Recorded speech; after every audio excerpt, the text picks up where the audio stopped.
오늘도 주님의 말씀 앞에 나아갑니다. 특별히 2023년 또 첫 금요 집회에 주시는 이 말씀이 우리에게 주시는 주님의 놀라운 승리의 말씀인 줄로 믿습니다. 주어진 본문 안에서 각자에게 주시는 주님의 음성을 듣게 하시고, 특별히 여기 있는 하나님의 자녀들, 또 유튜브로 예배하는 모든 지체들을 주님의 보혈로 덮습니다. 주님 들리게 하여 주시고, 깨닫게 하여 주시고, 겸손케 하여 주옵소서. 예수님의 이름으로 기도합니다. 오늘 여호수아 강의 11번째 시간이고 2023년도 이제 첫 금요 집회입니다. 이스라엘 백성은 여리고성을 하나님의 임재로 함락시켰어요. 그리고 그 성에 무엇이 임했냐면 하나님의 희년이 임했습니다. 그 희년을 경험한 사람이 누구예요? 라합이었습니다. 그래서 이 라합은 자유를 경험하고 새로운 삶을 시작하게 되었는데, 그 엄청난 승리 뒤에 오늘 읽게 되는 7장은 아이러니하게도 강력한 패배의 이야기예요. 그래서 어떻게 보면 지난 본문은 승리, 오늘은 패배입니다. 그래서 오늘 여호수아는 이 아이성의 패배를 어떤 방식으로 기록하고 있고, 그걸 통해서 우리에게 무엇을 의도하는지를 함께 좀 본문을 통해서 확인하면 좋겠습니다. 여호수아 7장 1절 말씀 같이 한번 읽겠습니다. 7장 1절 시작. 이스라엘 자손들이 온전히 바친 물건으로 말미암아 범죄하였으니 이는 유다 지파 세라의 증손 삽디의 손자 갈미의 아들 아간이 온전히 바친 물건을 가졌음이라. 여호와께서 이스라엘 자손들에게 진노하시니라. 오늘 본문은 시작하자마자 어떻게 시작되냐면요, 아간의 범죄를 고발하면서 시작합니다. 근데 그것을 어떻게 표현하냐면 이렇게 표현했어요. 이스라엘 자손들이 온전히 바친 물건으로 말미암아 범죄하였다. 아간의 범죄를 누구의 범죄라고 이야기하냐면 이스라엘 자손들의 범죄라고 이야기합니다. 그래서 우리는 이 본문을 설교를 정말 많이 들었죠. 그래서 우리가 많이 적용했던 게 뭐냐면 개인의 죄악이 공동체에 누룩처럼 번지는 것을 조심해라. 또 개인의 거룩과 공동체는 연결되어 있다. 우리가 많이 들었습니다. 그래서 우리가 이 본문을 읽을 때마다 두려움이 있어요. 나 오늘 운전하고 오다가 욕했는데 나 때문에 우리 공동체 지옥 가는 거 아니야? 나 이번 달에 뭐 잘못했는데 나 때문에 우리 공동체에 문제가 생기는 거 아니야? 여러분, 개인과 공동체는 연결되어 있는 게 맞습니다. 그래서 우리가 공동체를 뭐라고 부르냐면 한 지체라고 표현합니다. 당연히 개인의 거룩과 공동체는 연결되어 있어요. 그리고 특히나 오경의 본문들, 요즘에 이제 민수기도 마찬가지지만 오경을 보면은 개인의 거룩과 공동체의 이걸 지키기 위해서 부단히 노력하는 리더들의 모습이 보여집니다. 그리고 우리가 이 본문을 읽으면서 신약의 어떤 본문과 연결시키냐면요, 사도행전에 나오는 본문인데 5장에 나오는 아나니아와 삽비라예요. 여러분, 그 아나니아와 삽비라의 죄악이 무엇이었어요? 바나바가 자기의 전 재산을 팔아서 사도들의 발 앞에 놓는 것을 보고 너무 멋있는 거야. 플렉스. 그래가지고 도전받았어요. 그래서 우리도 팔자. 팔았는데 시세가 높을 때 팔아가지고 너무 비싸게 많이 나온 거예요. 요즘은 많이 떨어졌잖아요. 그죠? 그러니까 팔 때만 해도 이거 주님께 저 멋있게 드려야지 했는데 팔고 나니까 너무 잘 팔렸어. 그래서 어때요? 마음에 약간 좀 빼자. 그래서 드렸다가 부부가 다 이제 시간차로 죽게 되죠. 그 아나니아와 삽비라와 이 아간의 죄는 개인의 죄악이라는 차원에서는 동일해요. 그런데 그렇죠. 그래서 뭐냐면 오늘 본문에도 가장 많이 등장하는 단어가 뭐냐면 온전히 바친 물건이라는 단어가 7번 나옵니다. 아간의 개인적인 범죄가 뭐예요? 하나님께 온전히 바친 물건을 가지고 온 거예요. 여러분, 세상에서도 제일 치사한 게 뭡니까? 줬다 뺏는 거예요. 그죠? 우리가 잘하는 게, 주님께 잘하는 게 뭐냐면요, 이거예요. 주님, 오늘 내가 예배 때 다 드립니다. 막 주님 앞에서 신발도 먹고 막 시계 풀르고 막 귀걸이 다 드려. 근데 예배 끝나고 갈 때는 다 가져가. 나의 생명을 드리니 주 영광 위하여 막 찬양하고, 부동산 다 주님 거, 동산 주님 거, 뭐 남편 가져가세요. 주님 가져가세요. 자식들 주님이 키우고 해고 갈 때는 다 가져가. 여러분, 하나님 나라도 금리가 높아요. 할렐루야. 오늘 주님께 상환하는 밤이 되시기를 축복합니다. 그러니까 아나니아와의 사건과 이 아간의 사건을 개인적인 부분에서 묵상해 보면 온전히 바친 것을 다시 가져온 것이 개인의 죄악인데, 오늘 본문을 시작하자마자 이야기하는 것은 뭐냐면 아간의 범죄가 이스라엘의 죄악으로 동일시되어져 있다는 겁니다. 그래서 우리가 아까도 얘기했지만 뭔가 내가 공동체에 해악을 끼치는 것에 대해서 불편해하는 마음이 있어요. 여러분, 근데 그런 마음이 있어야 됩니다. 근데 우리가 지금 고민할 건 뭐냐면요, 그럼 주님이 나의 개인의 죄악을 어디까지 공동체와 연결시키실 거냐? 그건 누가 결정하느냐? 결국 우리는 하나님의 은혜로 살아가고 있어요. 아멘이시죠? 사실 주님께서 마음 먹고 오늘 내가 너희들의 개인의 죄와 공동체들을 오늘 다뤄야겠다라고 하시면 살아남을 공동체가 없습니다. 살아남을 사람이 없어요. 오늘 본문이 말하고 싶은 것은 사실 그 차원에서 한 번 더 깊이 들어가야 돼요. 하나님 나라의 그 차원까지 들어가야 되는데, 여러분 오늘 본문에 보면 온전히 바친 물건이라는 말이 무려 7번이나 반복된다고 말씀을 드렸어요. 하나님께서 6장에서 여리고를 함락하면서 이스라엘에게 2가지를 명령하셨어요. 첫 번째가 뭐냐면 모든 것을, 성 안의 모든 것을 온전히 하나님께 바쳐라. 두 번째가 뭐냐면 그 성에 누구를 구원하라고요? 라합의 가족을 구원하라는 거였어요. 라합의 가족은 구원했지만 그 성에 바쳤던 것 중에서 이 아간이 어겼던 것, 그것은 개인의 차원의 죄악이 아니에요. 원래부터 그 약속은 누구와의 약속이냐면 하나님께서 공동체와 맺은 약속이에요. 그러니까 아간의 죄를 공동체의 죄로 간주한다가 아니라 아간이 지은 죄는 그냥 공동체의 죄예요. 원래 간주하는 게 아니에요. 공동체를 향한 하나님의 명령을 어긴 겁니다. 그래서 이것은 무엇과 똑같냐면 아담의 죄가 인류의 죄가 된 것과 똑같은 거예요. 로마서 5장 17절 말씀 보겠습니다. 시작. 한 사람의 범죄로 말미암아 사망이 그 한 사람을 통하여 왕노릇하였은즉 더욱 은혜와 의의 선물을 넘치게 받는 자들인 한 분 예수 그리스도를 통하여 생명 안에서 왕노릇하리로다. 하나님께서 아담과 맺은 언약은 아담 개인의 차원이 아니라 온 인류를 향한 대표성을 가진 언약이었습니다. 그래서 아담의 죄악은요, 본인만 망한 게 아니라 모든 사람이 다 죄 가운데 들어온 거예요. 여러분, 구원은 무엇입니까? 새 아담이신 예수님이 오신 거예요.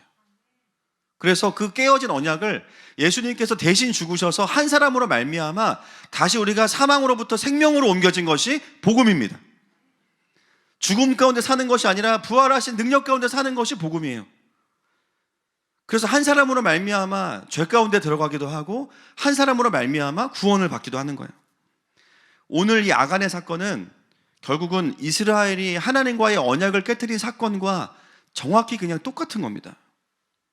그래서 1절 말씀의 결론이 뭐냐면요, 하나님께서 이스라엘을 향하여 진노하셨다로 끝나요. 그게 이 패배의 이야기를 기록하면서 제일 먼저 언급하고 있는 여호수아의 기록입니다. 여호수아는 이것을 먼저 알려주고 오늘 패배의 이야기를 이제 하고 있습니다.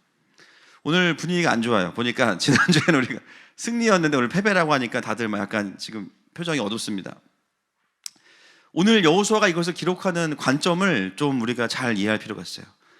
여러분, 그 청년부 시절 때 많이 해보는 게임 중에 뭐가 있냐면 마피아 게임이라고 아십니까?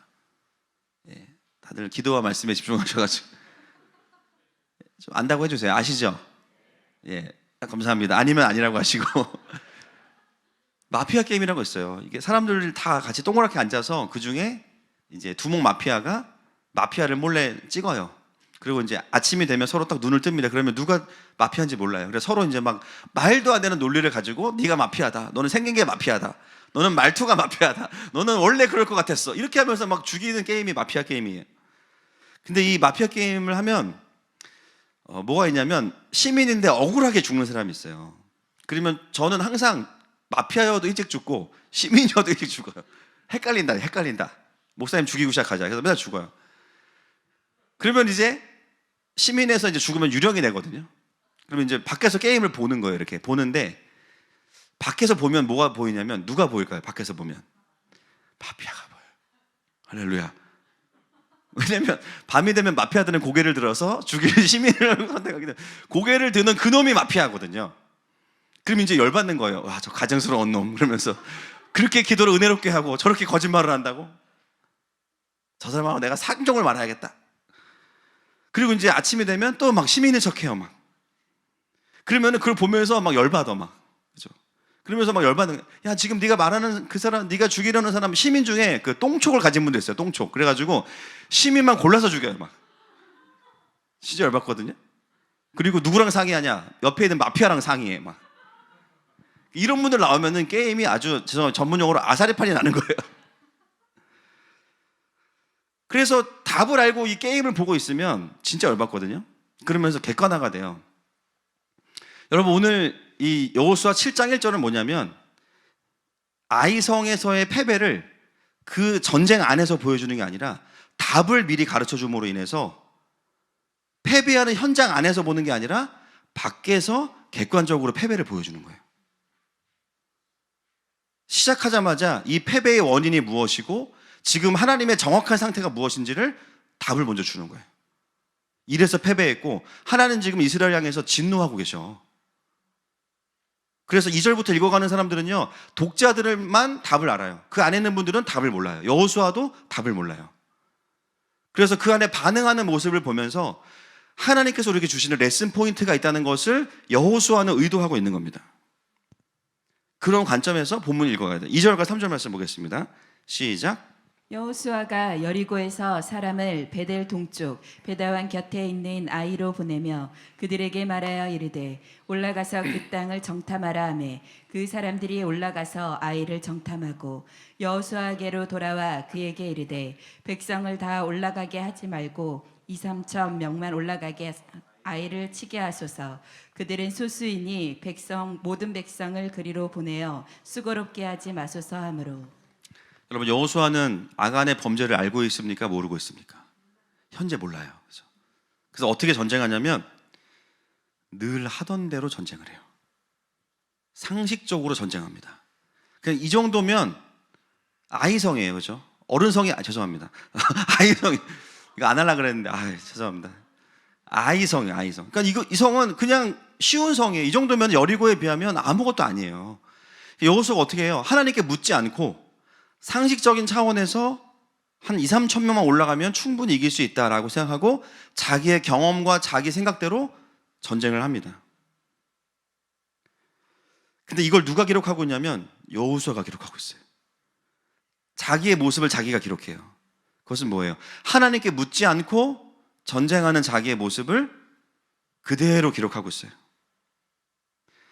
여러분, 여호수아는 여리고성 전투에서 승리를 경험하고 나서 무엇을 잃어버렸냐면 하나님께 묻는 것을 잃어버렸어요. 전에는 하나님께 다 여쭤봤어. 회막에서 거하면서. 그런데 묻지 않아요. 그리고 또 한 가지는 정말 우리가 여리고성을 전쟁을 승리하고 나서 하나님께서 말씀하신 대로 우리가 그걸 지켰는가를 또 확인해 보지 않았죠. 그리고 자기 상식선에서 할 법한 대로 대응하고 있습니다. 결국 여호수아의 모습은 뭐냐면 하나님으로 반응하고 있는 게 아니에요. 놀랍죠. 이제 겨우 2번째 전쟁인데 벌써부터 영적인 매너리즘과 하던 그대로 하는 루틴을 가지고 전쟁을 하고 있습니다. 하나님의 전쟁을 자기의 전쟁으로 가지고 와서 자기 마음 편한 대로 진행하고 있어요. 그런데 마음속에 어떤 마음이 있어요? 이번에도 우리에게 승리를 주시겠지. 이번에도 내가 이기겠지. 그러니까 어떻게 돼요? 내 눈에 보이는 수준에서 그냥 일 처리를 해버리는 거죠. 여러분, 오늘 본문은 아간만 문제가 있다고 말하지 않아요. 여호수아도 문제가 엄청 큽니다. 어느 순간 여호수아는 아이성 전쟁, 여리고성 전쟁을 승리하고 나서 영적으로 깨어있지 않는 모습을 우리에게 보여주고 있습니다. 여러분, 지금 하나님은 어떤 상태신 거예요? 진노하시는 상태예요. 진노하시는 상태. 원어로 보면 진노하다는 단어가 어떤 뜻이냐면요, 여러분 진짜 화나면 어떤 그 증상이 나타나십니까? 화나면 코에서 막 열기가 나와요. 할렐루야. 그래서 이런 상태가 되는 거예요. 그 단어가 이 진노하다예요. 지금 하나님은 이스라엘을 향해서 코에서 열기를 뿜으시면서 진노하고 계시는데 여호수아는 천하태평이에요. 이번에도 승리를 주시겠지. 여러분, 이 여호수아의 모습은 굉장히 위험한 모습이죠. 왜 위험합니까? 하나님의 지금 현 상태를 영적으로 전혀 감지하지 못하고 도와주시겠지라는 막연한 정신 승리를 가지고 이 전쟁을 하고 있어요. 여러분, 우리의 신앙생활이 언제 위기가 옵니까? 어떤 문제가 발생했을 때도 위기지만 지금 하나님의 상태가 느껴지지 않을 때가 제일 큰 위기예요. 그때가 진짜 위기예요. 아무리 상황이 어려워도 주님이 나와 평안하시면 문제가 없어요. 잘 가고 있으니까. 근데 상황이 아무리 좋아도 하나님이 느껴지지 않는다. 이건 위기입니다. 여러분, 하나님이 느껴지지 않는 순간, 인정되지 않는 순간 우리는 어떻게 사냐면 살던 대로 살아요. 근데 존재가 나와버려요. 내가 반응하고 싶은 대로 반응해요. 근데 마음은 뭐예요? 그래도 승리를 주시겠지. 막연한 신앙 고백, 막연한 승리에 대한 막연한 확신. 이 여호수아의 상태가 사실 제일 위험한 상태입니다. 여러분, 혹시 우리 가운데 하나님의 임재가 잘 느껴지지 않고, 하나님은 늘 임재하시지만 내가 못 느끼고, 또 가장 위험한 게 뭐냐면 예배 때 조는 거예요. 지금 일어나지 마세요. 자꾸 존다. 근데 여러분, 이거 제가 분별을 좀 해야 돼요. 그러니까 처음부터 와서 주무시는 분들이 계시거든요. 쭉 꾸준히. 이런 분들 괜찮아요. 원래부터 주무셨던 분들은 축도 끝날 때 깨어나시는 분들 괜찮은데, 어떤 분들이 위험하냐면 예배 때 은혜를 진짜 엄청 받아요. 늘 어느 순간 예배 때 졸기 시작해. 정말 위험해요. 저는 그래서 성도들 이렇게 볼 때 은혜를 받던 분이 존다 그러면 이거는 이제 영적으로 문제가 있는. 그래서 전에는 막 그냥 뜨겁게 예배하고 막 돌파가 있고 막 기도 시간이 막 짧게 느껴지고 벌써 끝났어 뭐 그랬는데, 이제는 막 예배 시간이 안 끝날 것 같아. 막 목사님이면 막 11시까지 설교할 것 같고 막 주님 언제 오시나, 이런 분들은 지금 굉장히 위험하신 거예요.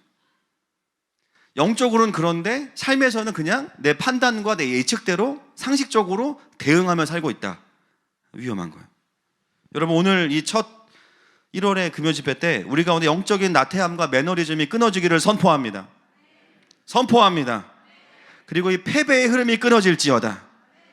그것은 어떻게 되냐? 하나님과의 관계를 깊이 회복하는 거예요.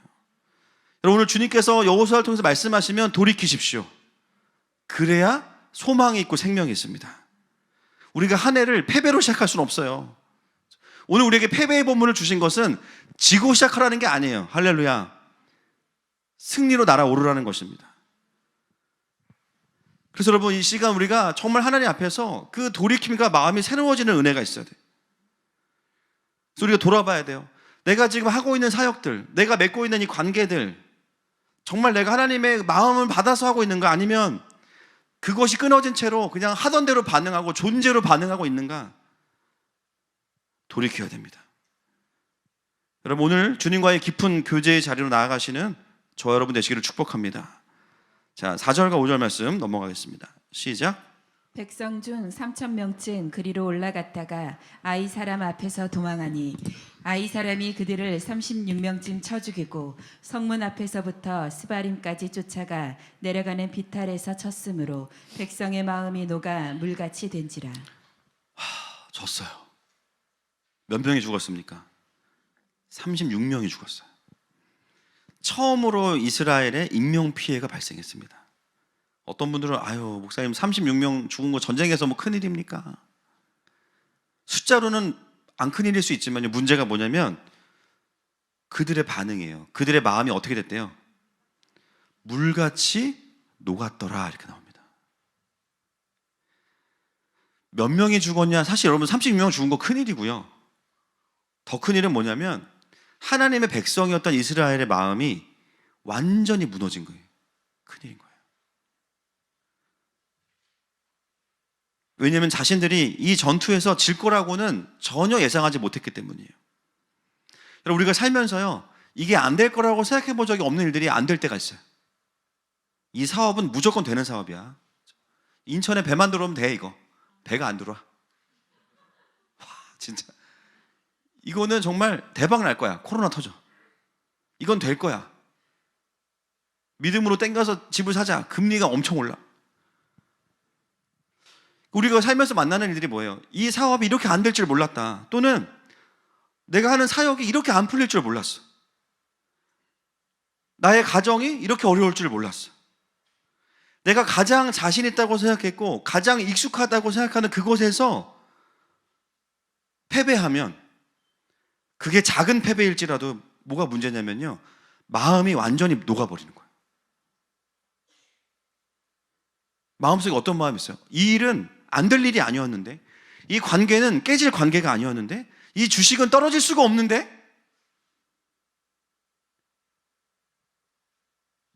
여러분, 오늘 이 자리에 있는 분들 또는 유튜브로 예배하는 분들 가운데 뭔가 삶에서의 그 패배로 인해서 마음이 물처럼 녹아져 버린 분들이 계십니까? 오늘 주님이 여러분에게 말씀하시는 겁니다.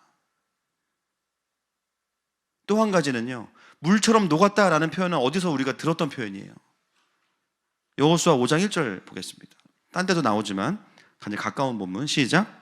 요단 서쪽의 아모리 사람의 모든 왕들과 해변의 가나안 사람의 모든 왕들이 여호와께서 요단물을 이스라엘 자손들 앞에서 말리시고 우리를 건너게 하셨음을 듣고 마음이 녹았고 이스라엘 자손들 때문에 정신을 잃었더라. 마음이 녹았다라는 표현은 누가 쓰던 표현이냐면 하나님을 대적하던 자들이 하나님을 보면서 느꼈던 마음이에요. 여러분, 여호수아가 이 표현을 모르겠습니까? 이거를 의도적으로 쓰고 있잖아요. 지금 그 표현을 누구에게 쓰고 있냐면 하나님의 백성이라고 말하는 이스라엘에게 쓰고 있어요. 이 자체가 경고의 메시지죠. 지금 이스라엘의 마음이 녹고 있다는 것은 뭐냐면, 다른 말로 표현하면 지금 이스라엘은 누구의 편에 서 있지 않다는 겁니까? 하나님의 편에 서 있지 않다는 겁니다. 여러분, 꼭 다 그런 건 아니지만 오늘 우리에게 주신 본문을 근거해서 볼 때 요즘 나의 마음이 어떤 패배와 그것으로 인해서 물같이 녹아 있다면 그 질문을 던져보셔야 돼요. 오늘 본문에 근거해서 내가 진짜 하나님의 마음과 합해져 있는가? 내가 진짜 하나님의 편에 있는 게 맞는가? 여러분, 오늘 이 패배는요, 패배도 중요하지만 원인 분석이 잘못됐기 때문에 엄청나게 큰 문제가 있는 거예요. 그래서 레슨 포인트가 있는 본문이 오늘 본문입니다. 하나님의 편에 서 있지 않다는 거예요. 지금 내 마음과 영적인 포지션 자체가. 그러니까 어떻게 돼요? 마음이 물같이 녹는 일들이 발생하기 시작해요. 자, 6절 말씀 보겠습니다. 6절 말씀 시작. 여호수아가 옷을 찢고 이스라엘 장로들과 함께 여호와의 궤 앞에서 땅에 엎드려 머리에 티끌을 뒤집어 쓰고 저물도록 있다가. 이제서야 여호수아가 엎드려요. 이제서야. 여러분, 영적인 그 엄청난 리더, 6장 마지막에 정말 유명해진 그 여호수아도 순식간입니다. 무엇을 의미합니까? 내가 은혜 받을 때 잘 나가던 그 모습도 계속 갔으면 좋겠어요. 할렐루야. 그런데 순식간이에요. 순식간. 바로 어두워져요. 외람되지만 언제 엎드리냐? 내 피부에 와닿는 패배가 오기 시작할 때 엎드려요. 하나님이 그러신다라기보다는 그게 인간이고 그게 인간의 죄성이에요. 그리고 그 패배가 오기 전까지는요, 내가 지금 영적으로 어두워졌는지를 몰라요. 모릅니다. 그냥 살던 대로 삽니다. 주님이 특별히 이런 사인을 주시지 않으면 깨어나질 못해요. 내가 영적으로 묶이고 있고 잠드는지를 몰라요. 근데 패배가 올 때 어떻게 돼요? 엎드리는 거예요. 이따가 이제 엎드림의 의미도 좀 달라지긴 하지만 중요한 것은 어쨌든 여호수아가 하나님께 나아갔다는 거예요. 제일 답이 없는 경우는 그나마 엎드리지도 않는 거예요. 이제 그냥 현실을 살아버리는 거죠. 그러면 답이 없습니다. 여러분, 뭔가 패배하고 막힐 때 어떻게 해야 됩니까? 엎드리십시다. 할렐루야. 엎드리는 거예요. 하나님 좌우단간 모르겠습니다. 이거 지금 뭡니까? 오늘 우리가 생각해 봐야 될 거, 내가 어려워하는 이 문제로 내가 얼마나 하나님 앞에 엎드리고 있는지를 돌아보셔야 돼요. 내가 어려워하는 문제는 대부분 급한 문제이기 때문에 어떻게 반응하냐면요, 묻지 않고 행동할 때가 많아요. 묻지 않고 행동하면 영적으로 묶이고 어두워져요. 나중에 알게 되죠. 아, 내가 묻지 않고 움직였구나. 여러분, 오늘 우리의 삶의 문제와 어려움들을 가지고 주님 앞에 엎드리실 수 있는 저 여러분 되시기를 축복합니다. 자, 7절부터 9절까지 보면 여호수아가 오늘 이 패배를 어떻게 분석하는지가 나옵니다. 자, 영적으로 어두워진 여호수아의 판단을 좀 보겠습니다. 시작. 이르되 슬프도소이다. 주 여호와여 어찌하여 이 백성을 인도하여 요단을 건너게 하시고 우리를 아모리 사람의 손에 넘겨 멸망시키시려 하셨나이까. 우리가 요단 저쪽을 만족하게 여겨 거주하였다면 좋을 뻔하였나이다. 주여 이스라엘이 그의 원수들 앞에서 돌아섰으니 내가 무슨 말을 하오리까. 가나안 사람과 이 땅의 모든 사람들이 듣고 우리를 둘러싸고 우리 이름을 세상에서 끊으리니 주의 크신 이름을 위하여 어떻게 하시려 하나이까 하니. 네, 이게 여호수아의 기도입니다. 엎드린 거는 잘못한 건 아니에요. 그런데 반응을 보세요. 슬프도소이다. 주 여호와여 어찌하여 이렇게 해요. 주어가 누굽니까? 주 여호와여. 한마디 우리가 잘하는 거예요. 주님 왜 그랬어요? 나한테 왜 그랬어요? 넌 나에게 모욕감을 줬어. 이거예요, 그렇죠? 주님 나한테 왜 그러신 거예요? 이 모든 패배가 하나님이 하신 거예요. 일단 전제가 그렇게 묻는 거죠. 왜?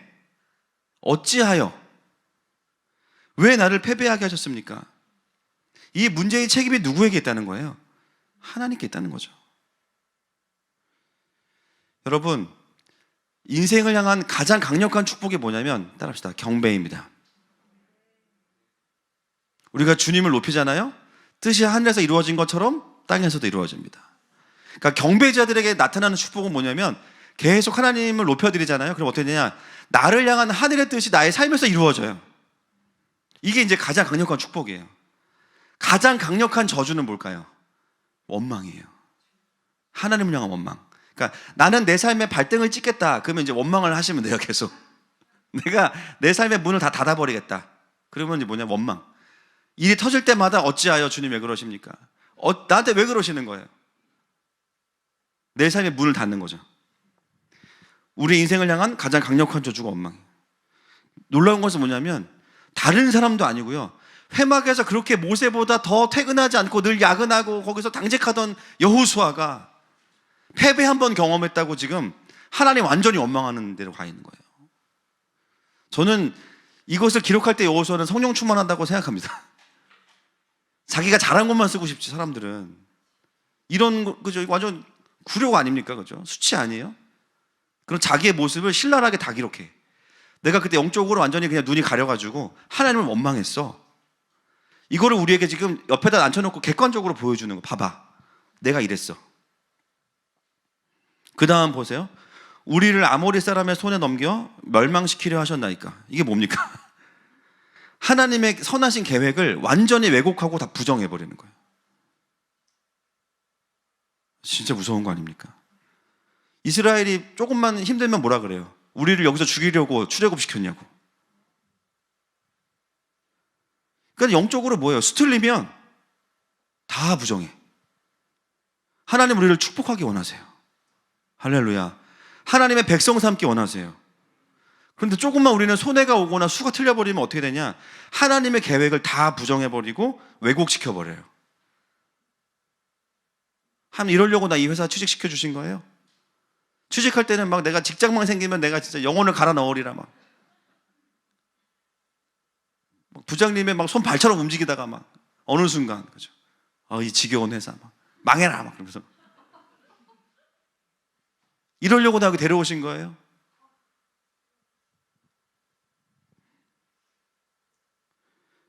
하나님의 계획을 오해하고 부정하고 왜곡해요. 그 다음 우리가 요단 저쪽에 거주하면 좋았을 텐데 왜 굳이 우리를 여기로 데려왔습니까? 이건 뭐예요? 후회. 여러분 후회는 과거에 대한 어떤 반성이 아니고 후회는 뭐냐면 이거는 강력한 영적인 뿌리가 있는 죄악이에요. 뭐냐면 후회라는 것은 뭐냐면 지금 나의 삶을 향한 하나님의 선하심을 부정하는 게 후회예요. 후회. 그러니까 삶에 후회가 많은 분들은 뭐냐면요. 어떤 재단이 있는 거예요? 하나님의 현재의 임재를 부정하는 재단이 있는 거예요. 영적으로 보면. 왜 이런 남편을 주셨냐고 막. 왜 이런 아내를 하나님 얼마나 네가 좋아서 결혼했잖아. 왜 나한테 뭐라 그래? 내가 소개팅 3번을 만나보라고 했지. 왜 2번째 결혼 프로포즈를 받아줬니? 후회. 후회는 뭐예요? 현재 일하시는 하나님에 대한 강력한 부정이 후회입니다. 그래서 후회는 어떻게 하려면요, 뭐 미련을 내려놓고 이게 아니라 후회는 후회한다고 되는 게 아니라 후회는 회개를 해야 됩니다. 할렐루야. 후회는 회개를 해야 되는 거예요. 하나님에 대한 부정이니까 우리에게는. 그럼 6장의 마지막을 여호수아가요, 본인이 엄청 유명해졌다 이렇게 표현해요. 6장 27절에 보면은 그의 명성이 온 땅에 퍼졌더라 이렇게 나와요. 저는 여호수아가 되게 참 귀한 것 같아요. 자기를 일부러 높여놔. 왜냐하면 떨어뜨릴 거니까 이제. 와, 여호수아 멋있네? 그게 끝이 아니에요. 7장에서 완전히 곤두박질 칩니다. 자기를 완전 내팽개쳐요. 그래서 뭐예요, 우리에게? 그렇죠. 레슨 포인트를 주고 싶은 거예요. 레슨 포인트를. 제가 교육자들에게 주문은, 저도 그렇지만 항상 이야기하는 게 있어요. 예화를 들 때는 누구를 까지 말고 나를 까라, 나를. 나를 까면 다 까임 받는다. 그게 사실이고. 여호수아는 자기를 완전 던지는 거죠, 지금. 자기의 그런 연약함들을 다 분명하게 드러내요. 여러분, 여호수아가 하나님께 엎드리긴 했지만 그가 지금 하나님 앞에서 드리는 이 탄원의 기도는 외람되지만 완전히 틀린 기도입니다. 패배의 원인도 다 틀렸어요. 반응도 완전히 건강하지 않아요. 문제에 대한 해석도 틀렸어요. 하나님에 대한 완전한 왜곡이 있어요. 여러분, 기도를 하는 것도 중요한데 중요한 건 뭐냐면 하나님의 음성을 들어야 됩니다. 나 기도했어. 내 마음대로 할 거야. 기도했어. 응답이 없어. 기도했어. 잘 모르겠어. 그러면 기다려야죠. 기도를 했는데 하나님의 해석과 음성이 오지 않는데 움직이는 것 자체가 뭐예요? 교만입니다. 지금 여호수아 같은 경우는 뭐냐면 기도하면서 자기의 생각을 강화시켜요. 기도하면서 틀린 판단을 다시 정리해. 그건 기도가 아닙니다. 생각이지. 사고지. 기도했는데 하나님의 음성을 들은 게 아니라 자기의 생각을 정리해 그냥. 여러분, 기도할 때 하나님의 음성을 들으면 어떻게 됩니까? 내가 생각할 수 없는 생각들이 막 들어오기 시작해요. 할렐루야. 우리의 생각 중에 말씀하시니까.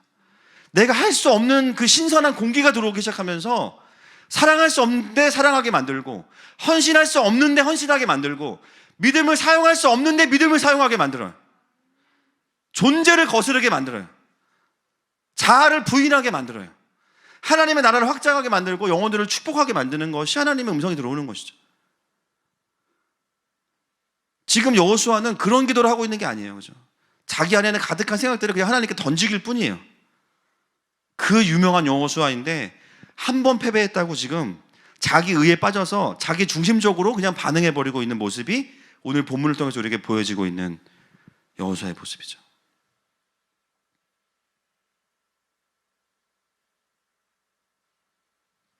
그것이 사실은 우리의 모습입니다.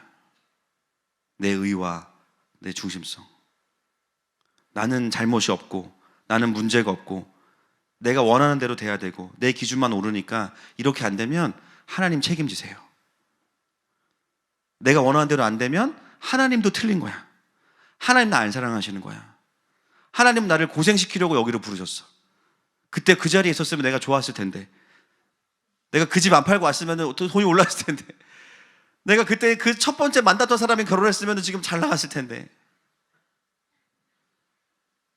그 인생이 하나님에 대한 원망과 후회로 가득하다면 성령 충만할 수 있어요, 없어요? 그거는 불가능한 거죠. 왜냐하면 하나님을 밀어내면서 어떻게 하나님을 초청합니까? 그 강력한 하나님의 임재에 대한 부정하는 재단을 가지고 있으면서 어떻게 하나님의 통치를 경험해요? 그거는 모순입니다. 그래서 이런 신앙이 뭐냐면 생사람 잡는 신앙이 아니라 생하나님 잡는 신앙이에요. 생하나님 잡는 신앙.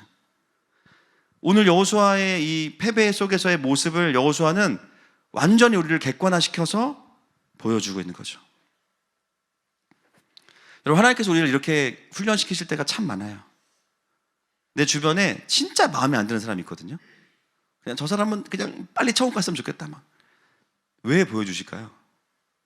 그게 내 모습이에요. 그게 내 모습이에요. 내가 그러고 있는 걸 나는 몰라. 그런데 나랑 똑같이 행동하는 사람들을 보면서 진짜 열받아요. 그 속에서 뭘 보게 되냐면 나의 모습을 보게 돼요. 물론 그 사람의 성숙도 있지만 내가 어떤 사람인지를 그런 사람들을 통해서 보여주시는 거예요. 우리 그렇게 생각해요. 나는 꼰대가 아니야. 나는 꼰대로 살기 싫어. 근데 내 주변에 꼰대가 가득해. 무슨 메시지일까요? 그렇죠. You too. You are 꼰대. 그죠? 너는 모태 꼰대야. 넌 태어나면서부터 의가 가득했어. 그래서 나는 늘 말은 나는 꼰대가 아니야라고 말하는데 그 말 자체가 뭐냐면요. 핵심 메시지는 뭐 나는 꼰대야라는 거예요. 여러분 꼰대로 안 사는 사람들은 꼰대라는 말을 안 써요. 아니 목사님 사람들이 저한테는 꼰대라는 말을 안 하는데요. 하겠습니까?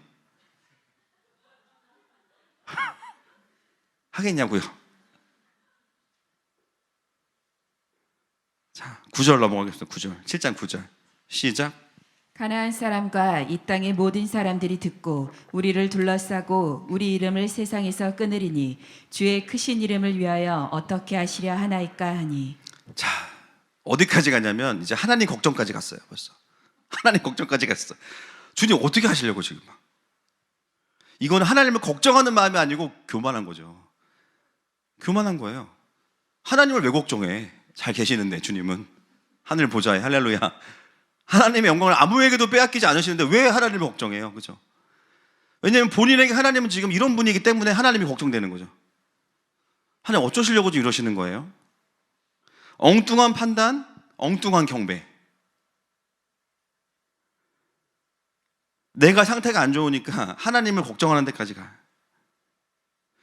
여러분 오늘 본문은 뭐 다른 해석의 여지가 없어요. 사실은 그냥 본문 자체가 적용입니다. 요즘 나의 영적인 상태가 오늘 본문의 여호수아와 근접하다면 우리는 오늘 패배의 원인이 어디에 있는지를 정확히 알 수 있는 거예요. 1절로 돌아가야 된다는 거예요. 왜 그동안 회복이 없어요? 계속 7절, 8절, 9절의 기도 안에 머물러 있기 때문이에요. 하나님 원망하다가 후회하다가 하나님 걱정하다가 하나님 원망하다가 기도를 아무리 해도 돌파가 없어요. 왜냐하면 정확한 출혈 포인트를 못 찾았기 때문이죠. 자, 이제 하나님은 어떻게 여호수아에게 말씀하시는지 보겠습니다. 10절 말씀 보겠습니다. 시작. 여호와께서 여호수아에게 이르시되 일어나라 어찌하여 이렇게 엎드렸느냐. 하나님이 드디어 여호수아에게 이제 말씀하십니다. 첫 마디가 뭐예요? 일어나라예요. 일어나라. 어찌하여 엎드렸느냐. 여러분 이게 무슨 말씀입니까? 지금 너는 엎드려 있을 때가 아니야.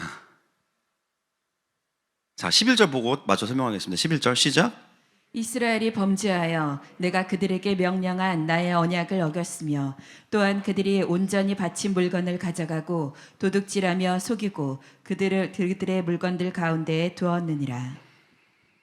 지금 너는 엎드려 있을 때가 아니라 빨리 일어나서 이 정확한 패배의 원인인 이 죄의 문제를 해결해야 돼. 그래야 승리할 수 있어.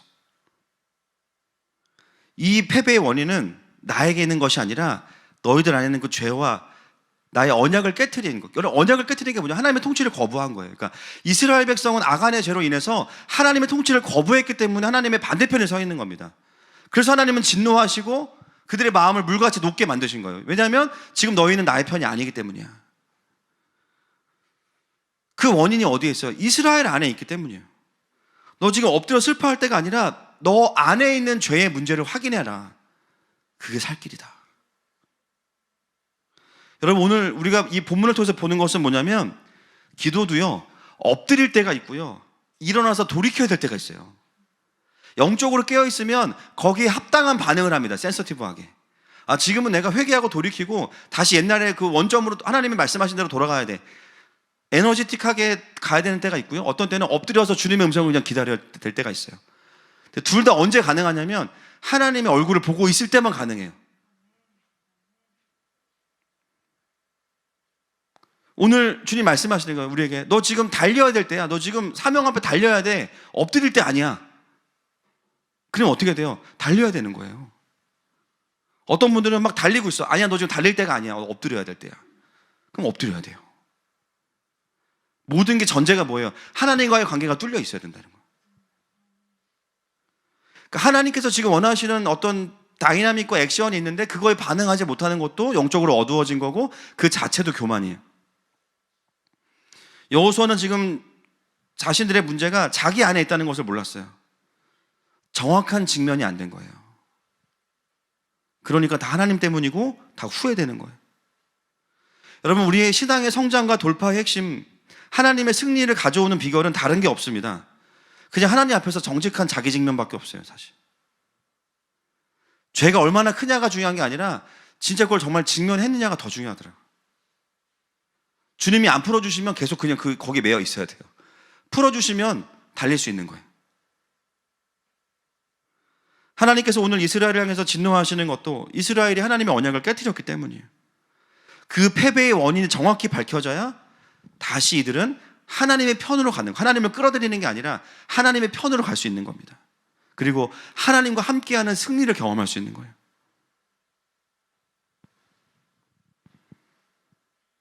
우리는 우리의 인생의 어떤 크고 작은 패배 앞에서 자기 연면으로 가거나 남 탓으로 가거나 하나님 탓으로 갑니다.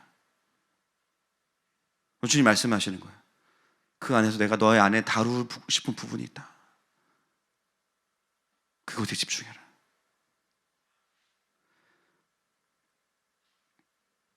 어쩌면 신앙생활을 오래 하신 분들 중에 뭔가 내가 성장이 안 되고 돌파가 없다고 느껴졌던 분들, 승리가 없다고 느껴지시는 분들, 여러 가지 이유가 있을 수 있지만 오늘 주어진 본문의 근거에서 이야기하자면 패배의 원인을 잘못 분석하셨을 수 있습니다. 그리고 오늘 우리에게 들려지는 말씀이 이것이라면 저는 오늘 듣게 하시는 거라면 패배의 원인을 잘못 분석하신 거예요. 진짜 패배의 원인이 다른 데 있는 것이 아니라는 거예요. 누가 나에게 상처 줬고 잘못했고, 물론 맞아요. 하나님이 그걸 다루실 거예요. 그러나 여러분, 나를 향한 하나님의 음성을 들으십시오. 내 안에 하나님을 거부하고 언약을 깨트리는 아간이 여전히 있는 겁니다. 하나님의 통치와 주권만 잘 서 있으면 아무리 주변이 어려워도 내 안에 승리가 있어요. 우리 리더십 컨퍼런스 때 우리 김민규 목사님께서 승리가 무엇인 줄 아는가 막 열창. 승리가 무엇인 줄 아는가. 그거는 김 목사님이 해야 돼, 그죠? 알고 있니? 승리가 무엇인지 알고. 좁고 편한 가능성의 유혹을 잠재우고, 하고 싶은 말 잠재우고, 오직 주님만 말씀하게 하시는 것, 그것이 바로 승리라네. 할렐루야. 하나님의 주권이 서 있고 주님의 말씀이 들리는 자리에 있으면 상황이 어려워도 계속 승리해요. 상황의 승리가 아니라 계속 하나님 안에 있어요.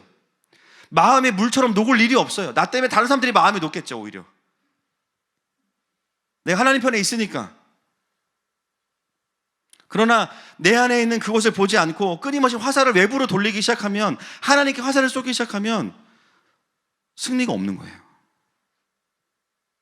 어떤 느낌이냐? 뭔가 정체되어 있고 답답하고 막힌 느낌이에요. 그래서 패배는 또 다른 말로 우리의 존재를 들여다보라고 말씀하시는 하나님의 배려입니다. 사랑하시니까 패배를 주시는 거예요. 축복합니다. 축복합니다. 분위기는 안 좋아요, 계속 오늘. 지금 패배라는 말을 수십 번을 했기 때문에. 12절 넘어가겠습니다. 12절 시작. 그러므로 이스라엘 자손들이 그들의 원수 앞에 능히 맞서지 못하고 그 앞에서 돌아섰나니 이는 그들도 온전히 바친 것이 됨이라.